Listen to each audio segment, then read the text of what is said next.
how to upload videos and photos together uh, in your Facebook with mobile device.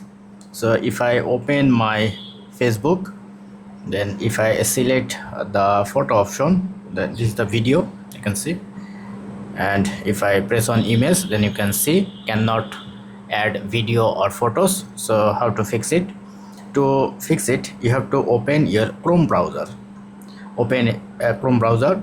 For example, this is the Chrome. Now open your Facebook, then you can see it's a mobile device.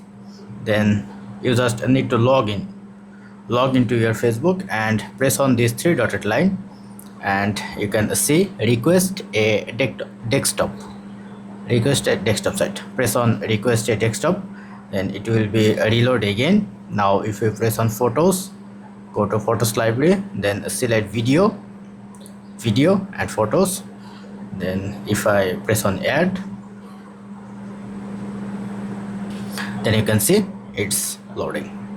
Now if you want to add more photo, then if you press on your photo icon, then you can add more as well. So this is how you can easily upload photo and video together from your mobile on your Facebook. Don't forget to thumbs up and do subscribe. Have a good day.